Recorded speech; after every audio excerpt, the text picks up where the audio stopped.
महाभारत के युग में भोजन का प्रबंधन केवल एक आवश्यकता नहीं बल्कि एक कला और धर्म था।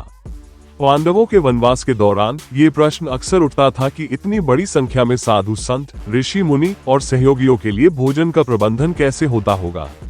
इसमें भगवान श्री कृष्ण की लीला और वरदान ने एक महत्वपूर्ण भूमिका निभाई, जिससे ये सुनिश्चित हुआ कि भोजन न तो कभी अधिक होता था न ही कभी कम। अक्षयपात्र का वरदान। जब पांडवों को 13 वर्षों का वनवास हुआ तो उनके सामने भोजन की समस्या सबसे बड़ी चुनौती थी।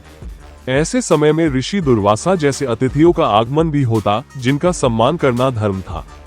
इन्हीं कठिन परिस्थितियों को देखते हुए भगवान सूर्य ने द्रौपदी को एक दिव्य पात्र दिया, जिसे अक्षय पात्र कहा गया। इस पात्र की विशेषता ये थी कि जब तक द्रौपदी स्वयं भोजन न कर ले, ये पात्र अन्न और भोजन से भरा रहता था।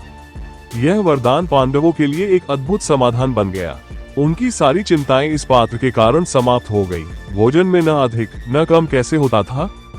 अक्षय पात्र के कारण भोजन हर व्यक्ति की आवश्यकता के अनुसार तैयार होता था। ये पात्र किसी व्यक्ति की भूख और उसकी जरूरत को ध्यान में रखकर अन्न उत्पन्न करता था। जब कोई भी व्यक्ति भोजन करने बैठता तो उतना ही अन्न तैयार होता जितना उसकी भूख को शांत करने के लिए चाहिए। इस तरह से भोजन का अपव्यय भी नहीं होता था और न ही किसी को भूखा रहना पड़ता था। श्री कृष्ण की योजना। भगवान श्री कृष्ण ने ही पांडवों को इस कठिनाई से उबारने का मार्ग दिखाया। उन्होंने द्रौपदी से कहा कि धर्म और न्याय पर चलने वाले लोगों के लिए भगवान स्वयं सहायता करते हैं। अक्षयपात्र इसी दिव्य योजना का हिस्सा था।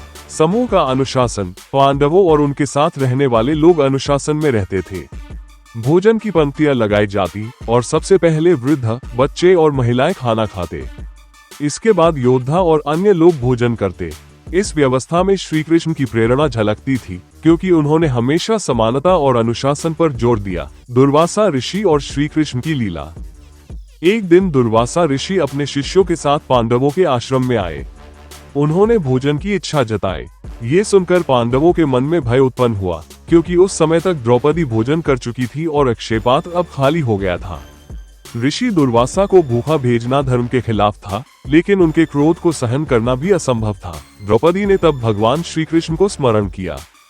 श्री कृष्ण तुरंत वहां पहुंचे और मुस्कुराते हुए कहा, हे द्रौपदी, मुझे भोजन दो। द्रौपदी ने उदासी के साथ कहा, भगवान, अक्षय पात्र अब खाली हो चुका है, इसमें कुछ भी शेष नहीं है। श्री कृष्ण ने पात्र को देखा और उसमें बचा हुआ एक अन्न का दाना और साग का एक टुकड़ा उठाया। उन्होंने वो खा लिया और तृप्ति का अनुभव किया। श्री कृष्ण ने कहा, जब मैं तृप्त हूँ तो सृष्टि का हर प्राणी तृप्त है।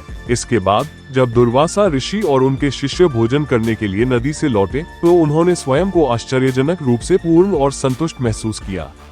वे बिना भोजन किए ही पांडवों को आशीर्वाद देकर चले गए। ये श्री कृष्ण की लीला का प्रमाण था, जो हर कठिनाई को सरल बना देती थी। जानकारी और रोचक वीडियो के लिए हमारे चैनल को सब्सक्राइब करें और नए अपडेट्स सबसे पहले पाएं।